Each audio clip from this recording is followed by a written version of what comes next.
Get a series win today in Game 2 of a 3-game set against the Rays. We'll take a look at the lineup here. We have Badu, Scope, Grossman, Cabrera, Candy, Haas, Goodrum, Willie Castro, and Victor Reyes. Casey Mize is pitching today, so we might have to use a huge part of our bullpen if he's on an innings limit again. I'm hoping today he's not, but if I had to take a guess, he probably is. We can take a look here at the Rays starting lineup. So they have Brandon Lau, Austin Meadows, Nelson Cruz, G-Man Choi, Arozarena, Wendell, Zunino, Kiermaier, and then Taylor Walls. So a lot of new faces today.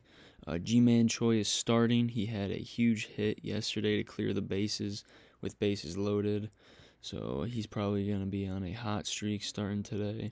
Arozarena is playing. I don't believe he played yesterday.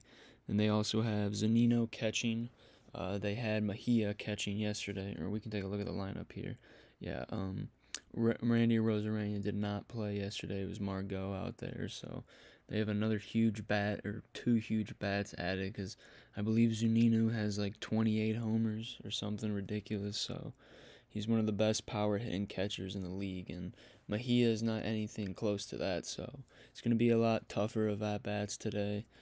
Casey Mize is pitching, like I said earlier. We can take a look here at Casey's baseball savant. So we got the slider, four-seam sinker, split finger curveball. I can't believe he's thrown that many split fingers.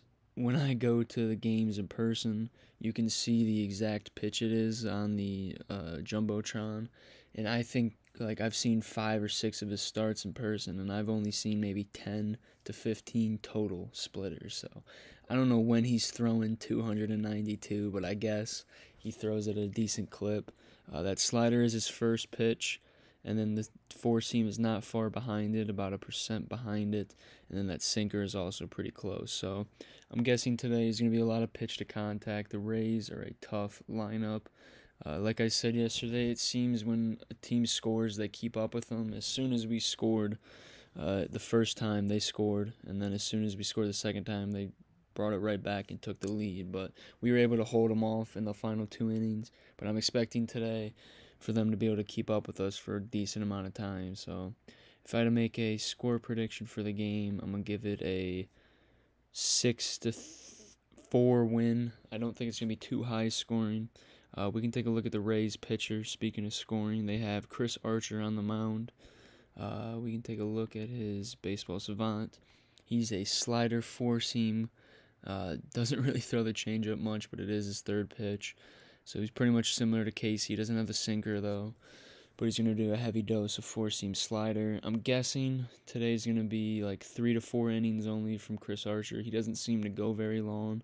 I don't know if he is coming back from an injury, but I don't know if he still has lingering effects from it. But we can take a look at his career here.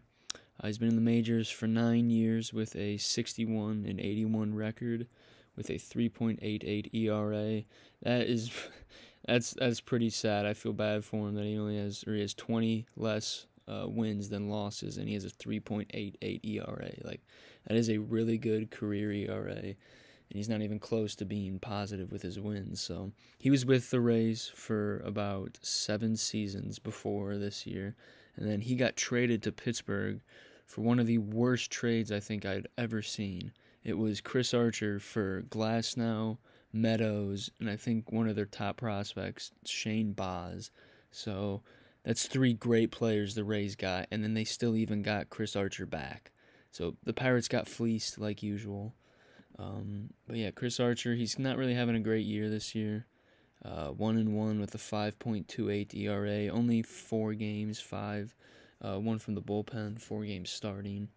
Decent strikeout to innings, not a big sample size, of course, but he hasn't played enough to get percentile rankings, so we can't get much on him. The fastball is about 92 to 94, slider 87-ish.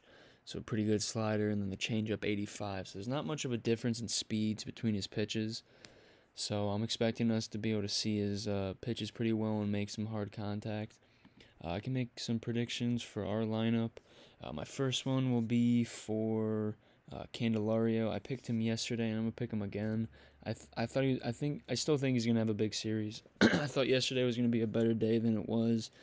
I believe he only had one hit, but it was a huge hit. It was a 2 RBI double, so I'm expecting a big game from him again. And then I'm also gonna go with Victor Reyes. He had the 3-run homer yesterday.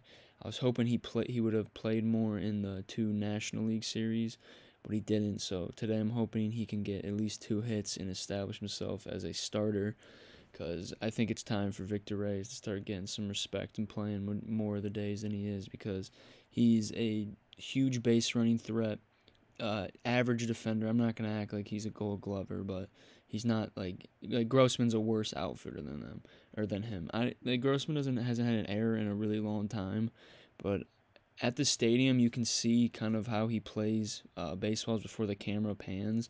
And I'm not like a genius on what to do in the outfield, but sometimes I see him looking at the wall, looking down, and he misses the ball and it goes right over his head.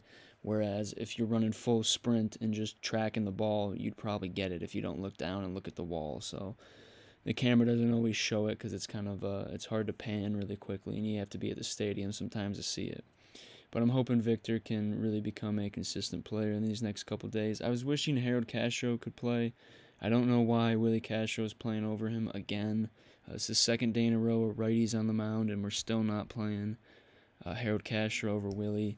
I don't get what Harold has to do. He's hitting 286. He showed power with his last 2 weeks of playing. He's an elite defender. That's someone I will say is an elite defender. He has a great spin move when he's collecting deep ground balls and he has to do a spin, and he throws it perfectly every time, just like Iglesias. So he's a really good player. I don't know why we can't have him play. Just because he can't hit a home run every at-bat does not mean he shouldn't be playing close to every day. Nico and Willie had decent days yesterday, but not decent enough or not good enough to warrant Harold not playing for a second day in a row. So let's hope we can get the win today, and I will be back for the post game.